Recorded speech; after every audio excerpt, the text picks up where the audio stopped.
comemoração, Júlio César. Deu rebote, bateu pro gol, soltou, vai pintar o gol. Gol! Júlio César!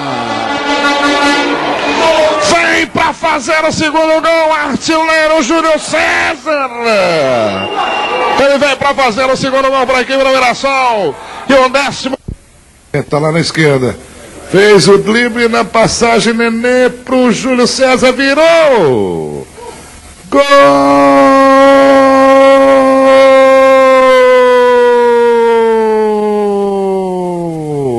Júlio César!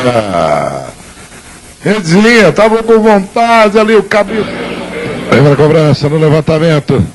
Saiu ali o João Carlos. Bola com o Júlio César, Bruninho. Tem que tocar no Júlio César. Partiu ali o Júlio César na velocidade. Bateu pro gol, a bola vai entrando. Gol!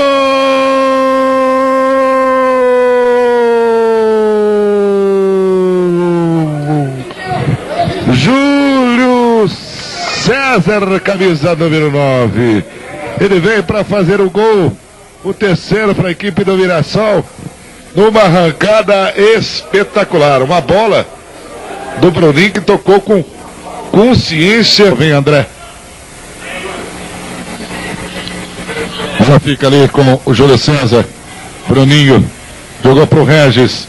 Tem espaço para descer. Fez o drible. Bateu rasteira. A bola vai entrando. Gol!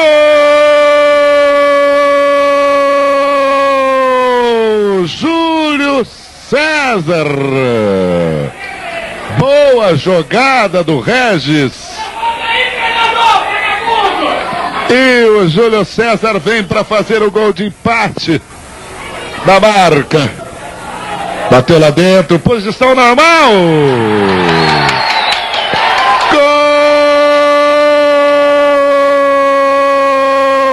Júlio César. Ele vem para fazer o terceiro gol para a equipe. Tentou a jogada aqui pelo lado direito pro Wesley, cruzamento perigosíssimo, olha o gol do América!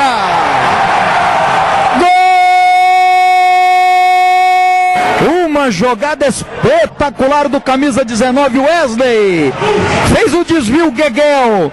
E lá estava o jogador americano Júlio César, camisa número 9. Correu Júlio César, expectativa.